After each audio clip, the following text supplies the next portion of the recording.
अस्सलाम वालेकुम to all. कैसे हैं आप सब लोग। उम्मीद करती हूँ कि आप सब लोग खैरियत से होंगे। So guys, first of all तो सबको मेरी तरफ से हैप्पी इंडिपेंडेंस डे। और इस इंडिपेंडेंस डे पे हमें अपनी तजदीद करने की बहुत ज़्यादा ज़रूरत है, क्योंकि being a part of youth हम अपनी स्टेट में अपना कितना रोल प्ले कर रहे हैं और हम अपनी स्टेट को उस सिमत में लेकर जा रहे हैं जिसका ख्वाब कायद आज़म ने देखा था। सो गाइस, इस इंडिपेंडेंस डे पे जहाँ सेलिब्रेशन भी बहुत ज़्यादा ज़रूरी है, वहाँ पर हमें कुछ अहद करने चाहिए और अपनी स्टेट को जो है वो पॉजिटिव और राइट डायरेक्शन में लेकर जाना चाहिए, क्योंकि ये हमारी रिस्पॉन्सिबिलिटीज़ है, ये यूथ की रिस्पॉन्सिबिलिटी है कि वो किस तरह से अपनी स्टेट को जो है वो वैल्यूएबल बनाती हैं और किस तरह से वो अपनी स्टेट में पॉजिटिव रोल प्ले करती हैं। So guys, that was about independence day message from me. अब हम अपने टॉपिक की तरफ बढ़ते हैं। अच्छा, टॉपिक की तरफ जाने से पहले मैं आप लोगों को एक रिमाइंडर करवा दूं कि लास्ट जो आर्टिकल था, यानी कल तो आर्टिकल मैंने नहीं यहाँ पर पोस्ट किया, लेकिन परसों वाला जो आर्टिकल था मैंने आप लोगों से कहा था कि वो बहुत इम्पॉर्टेंट है अगर आप लोगों को याद हो। मैं यहाँ पर शो भी कर देती हूँ। That was about ragging wild fire. और अगर किसी ने इससे रिलेटेड वीडियो नहीं देखी तो वो जाके देख सकते हैं कि मैंने बताया हुआ था कि ये बहुत इंपॉर्टेंट आर्टिकल है। गाइस, अभी तक जितने भी टॉपिक्स या जितने भी आर्टिकल्स हमने पढ़े हैं वो काफ़ी ज़्यादा इंपॉर्टेंट हैं, क्योंकि डेली डॉन के 6 एडिटोरियल्स आते हैं। इसके अलावा जितनी भी न्यूज़पेपर है वहाँ पर भी एडिटोरियल्स आते हैं, बट मुझे ये होता है कि उनमें से मोस्ट इम्पॉर्टेंट आर्टिकल जो है वो मैं यहाँ पर पोस्ट करूँ। हम अपने आर्टिकल की जाने बढ़ने से पहले एक और चीज़ जो मैं आप लोगों को बताना चाहती हूँ वो ये है कि गाइस, आज के आर्टिकल में मैं आप लोगों के साथ इसकी समरी सबसे पहले शेयर करूंगी, जो कि मैं हमेशा से करती हूँ। लेकिन इसके अलावा मैंने इसकी वोकैबुलरी को भी आज जो है वो लिखा है, समराइज़ किया है, ताकि आप लोग, क्योंकि मुझे काफ़ी ज़्यादा कमेंट्स आ रहे थे कि वो कैबलरी को भी शो किया करें। सो एक दो आर्टिकल ऐसा होगा जिसमें मैंने वो कैब पोर्शन को नहीं शो किया, बिकॉज़ इतनी ज़्यादा वो कैब उसमें जो थी वो टफ़ नहीं थी। लेकिन आज इसमें हैं कुछ वर्ड्स ऐसे जो टफ़ हैं, तो मैंने उनको सेपरेट लिखा हुआ है, मैं आप लोगों को एंड पे शो करूँगी। जैसे हम अपने आर्टिकल की जानिब बढ़ते हैं। बेसिकली ये आर्टिकल जो है inter governmental panel of climate change, इसकी एक रीसेंट रिपोर्ट है। हमने क्लाइमेट चेंज पे पहले भी आईपीसीसी की रिपोर्ट्स जो हैं उनका तस्करा किया हुआ है, लेकिन ये इसकी रीसेंट रिपोर्ट है जो मंडे वाले दिन आई थी। और इस रिपोर्ट में उन्होंने 5 की पॉइंट्स के बारे में बताया हुआ था। अब वो 5 की पॉइंट्स क्या थे वो हम इस आर्टिकल में डिस्कस करेंगे, लेकिन उससे पहले हम इसके इंट्रोडक्शन की तरफ बढ़ते हैं। अब इंट्रोडक्शन में उन्होंने कहा कि रिसेंट जो है वो एक रिपोर्ट आई है। अब वो रिपोर्ट क्या है, सबके लिए एक जो है वो एक नॉक है, और जो भी इस रिपोर्ट को पढ़ेगा एक दफ़ा तो वो खौफज़दा होगा। क्यों, इस रिपोर्ट में ऐसा क्या है? तो इस रिपोर्ट में अर्थ की जो क्लाइमेट सिचुएशन है उसके बारे में एविडेंसेस के साथ प्रूव किया हुआ है कि आज की अर्थ जो है वो किन सिचुएशन से गुज़र रही है, या हमारा जो क्लाइमेट है वो किस सिचुएशन से गुज़र रहा है, या इसमें कितनी चेंजिंग आई है, और ये जो चेंजिंग है ये इसके अंदर नेगेटिव आई है या पॉजिटिव आई है। जब इस रिपोर्ट को पढ़ेंगे तो उसके अंदर जो है वो बहुत ज़्यादा ऐसी सिचुएशन लिखी होंगी कि इंसान की नेग्लिजेंस की वजह से हमारे जो है, हमने टेक्नोलॉजी में तो बहुत ज़्यादा अपनी जो है वो ग्रोथ कर ली, ये टेक्नोलॉजी के अंदर तो हम बहुत ज़्यादा आगे चले गए, लेकिन क्या हम नेचर के टुवर्ड्स अपनी रिस्पॉन्सिबिलिटी को जो है वो जान रहे हैं या नहीं जान रहे? तो इन्होंने भी इसके अंदर यही लिखा हुआ है कि इसके अंदर जो है इंक्रीज़, जिस तरह रैपिडली इंक्रीज़ हो रहा है अर्थ के अंदर चेंज का, तो इसके बारे में बताया हुआ है। और ये भी बताया हुआ है कि अगर हमने ये सब कुछ ना किया तो दुनिया जो है वो एक जहन्नुम बन जाएगी, एक लिविंग हेल भी बन जाएगी, खुदा न खास्ता। कि ये हमारी ही नेग्लिजेंस है कि हम अब यहाँ पर क्या कर रहे हैं, टेक्नोलॉजीज़ आ रही हैं, एक्सपेरिमेंट्स हो रहे हैं, कार्बन एमिशन बहुत ज़्यादा हो गया है, इसके अलावा ड्राफ्ट्स उससे बढ़ रहे हैं। Like this all things actually जो हमारे क्लाइमेट पे इम्पेक्ट बन रहे हैं, सबसे बड़ी इसकी एग्जांपल हमारे सामने ग्लोबल वार्मिंग है। तो ये सारी चीज़ें इंसान की ज़िंदगी को और हमारी आने वाली जनरेशन को जो है वो हेल में भी लेके जा सकती हैं। अब सेकंड में उन्होंने AR6 रिपोर्ट को हम AR6 के नाम से पढ़ेंगे। उन्होंने कहा है कि जो क्लाइमेट रिपोर्ट है उसको उन्होंने मौखज़ किया है AR6। तो पूरे आर्टिकल में AR6 के बारे में AR6 ही लिखा हुआ है, तो आप लोग समझ जाइएगा कि ये रिपोर्ट के बारे में ही बताया हुआ है। अब वो कह रहे हैं कि AR6 ने इन चीज़ों को समराइज़ किया है कि जितने भी हमारी जो वर्ल्ड है उसमें ओशंस हैं, आइस शीट्स हैं, सीज़ हैं, इनका जो लेवल है वो राइज़ होता जा रहा है, यानी टेम्परेचर जो है वो बढ़ता जा रहा है।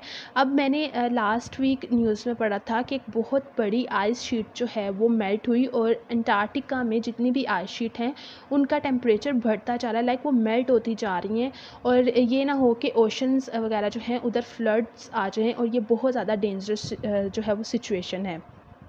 अब वो कह रहे हैं कि साइंटिस्ट ने तो इस बात पे अर्ज किया था कि 2030 तक ये पॉसिबल है या 2050 तक ये पॉसिबल है कि क्लाइमेट चेंज हो, लेकिन हमें तो ये क्लाइमेट चेंज जो है वो अभी से ही नज़र आना स्टार्ट हो गया, क्योंकि temperature day by day high होता जा रहा है। अब ये रिपोर्ट जो है ये सीक्वल है IPCC की पहली जो उन्होंने 4 रिपोर्ट्स दी थी उनके। सबसे पहली रिपोर्ट उनकी 2012 में आई थी, जिसमें उन्होंने बताया हुआ था एक्सट्रीम इवेंट्स का। सेकंड रिपोर्ट उनकी ग्लोबल वार्मिंग पे आई थी 2018 में, जिसमें 1.5 डिग्री सेंटीग्रेड के बारे में उन्होंने ये वाली उन्होंने जो थी वो फिगर दिया था। थर्ड रिपोर्ट आई थी क्लाइमेट चेंज के बारे में 2019 के बारे में, और फोर्थ रिपोर्ट अब आई है। अब यहाँ पर उन्होंने बताया हुआ है कि ये जो रिपोर्ट है ये इसमें कितने आर्टिकल्स हैं, 14,000 आर्टिकल्स हैं, 70,000 कमेंट्स हैं, 3,000 पेज की ये रिपोर्ट है। अगर ये आप लोग पढ़ना चाहते हैं दैट्स ओके, अदरवाइज़ इसका कोई इतना ख़ास लिंक नहीं है। हमें ये बस पता होना चाहिए कि रिपोर्ट जो है उसके अंदर कितने मेंबर्स हैं, या रिपोर्ट जो है रिसेंट कब आई थी, उसकी डेट क्या थी, उसमें क्या की पॉइंट्स थे, और हमने जो एविडेंसेस देने हैं उनके थ्रू इसे प्रूव करना है। अब हम बढ़ते हैं इसके ऑथर्स की जानिब। ये आप लोग पढ़ लें। इसके ऑथर्स जो हैं उन्होंने पाकिस्तान की तरफ से जिनकी कंट्रीब्यूशन है वो इरफान है, Mohammad Amjad, Mohammad Tariq and all 3 from the ministry of climate change. So अब हम इसके जो बेसिक पॉइंट है उसकी तरफ आते हैं।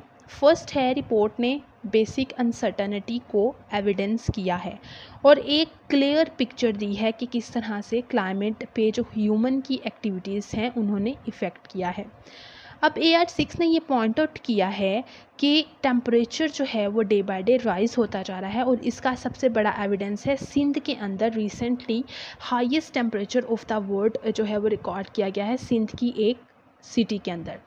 सेकेंडली, रिपोर्ट ने जो है वो इस बात की क्लियर अंडरस्टैंडिंग की है कि किस तरह से क्विकली सर्वरल जो रस्ट केसेस हैं वो हमारे सामने आए हैं। कहीं ऐसा ना हो कि 2100 तक जब हम पहुँचे तो ग्लोबल वार्मिंग की एक ऐसी सिचुएशन पैदा हो जाए जिसको हम दोबारा से ठीक ना कर सकें। उसके बाद उन्होंने कार्बन स्टॉक और कार्बन एमिशन के बारे में बताया हुआ है, 22 की सेंचुरीज़ के बारे में बताया हुआ है, हमारी आने वाली जनरेशन के बारे में बताया कि वो कैसे परसीव करेंगी एक ऐसी जो सिचुएशन या एक ऐसा इन्वामेंट जहाँ पर जो नेचुरल इन्वामेंट है वो टोटली तौर पर स्पॉइल तब तक हो चुका होगा 2100 तक, अगर इसी स्पीड से कार्बन एमिशन हुई या इसी स्पीड से जो है वो इंसान ने नेग्लिजेंस दिखाई।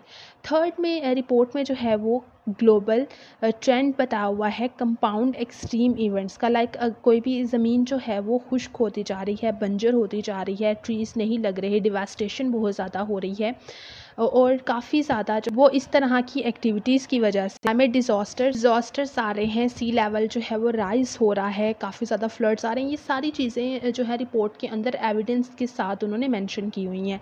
फिर फोर्थ पॉइंट में उन्होंने CO2 के बारे में बताया हुआ है कि CO2 जो कार्बन एमिशन है उसकी रिडक्शन कितनी ज़्यादा ज़रूरी है, ग्लोबल वार्मिंग इससे कितनी ज़्यादा बढ़ रही है, और जिस वजह से एयर की क्वालिटी जो है वो बहुत ज़्यादा पुअर हो चुकी है। अब अगर हम इसकी एग्जांपल पाकिस्तान में लें तो बहुत से लोगों को जो है वो ब्रीथिंग प्रॉब्लम हो रही होती है ड्यू टू एयर पोल्यूशन। तो इसके ऊपर जो है वो कितनी ज़्यादा फोकस करने की ज़रूरत है, और अगर ऐसा ना हुआ तो पाकिस्तान जैसी कंट्री जो है जिसके अंदर क्लीन एयर ना हो तो ये जो है वो एक रेयर सिचुएशन बन जाती है। क्लीन एयर पोल्यूशन जो है वो डे बाय डे राइज़ होती जा रही है, बढ़ती जा रही है। फाइनली जो है वो उन्होंने प्रेसिपिटेशन की एग्जांपल दी है पाकिस्तान और साउथ रीजन के अंदर, क्योंकि रेनफॉल्स जो हैं वो बहुत ही ज़्यादा हो रही हैं, लाइक मानसून का जो सीज़न है वो इफ़ेक्ट हुआ है इससे, और हमने देखा है कि स्मोक भी काफ़ी ज़्यादा हो जाती है। These all are the evidences of climate change, और सर्वल जो है वो स्फीयर क्लाइमेट चेंज हो रहा है, और इसकी वजह से जो है ग्लोबल वार्मिंग एट्सेट्रा ये सारी चीज़ें इसके अंदर आ रही हैं। उसके बाद उन्होंने वाटर साइकिल के बारे में बताया हुआ है, अटलांटिक सर्कुलेशन का, कि वाटर साइकिल जो है जब उनके पास अटलांटिक जो हमारी सर्कुलेशन है उसमें प्रॉपर वाटर साइकिल होता है, सॉरी, और वो भी काफ़ी ज़्यादा इससे इफ़ेक्ट हुआ है ग्लोबल वार्मिंग की वजह से। इसका भी उन्होंने एविडेंस दिया है।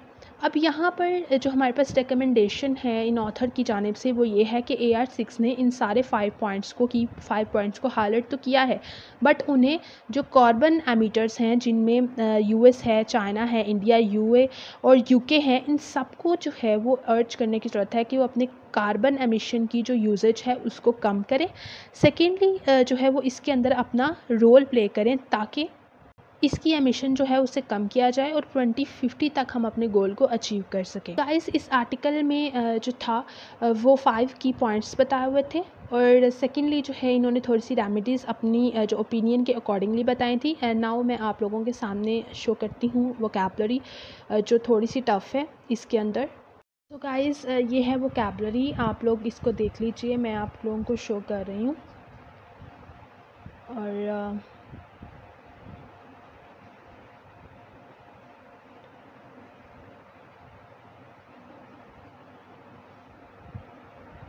गाइस, वन मोर थिंग, इस आर्टिकल के जो यूजेजेस हैं वो हमारे लिए ग्लोबल वार्मिंग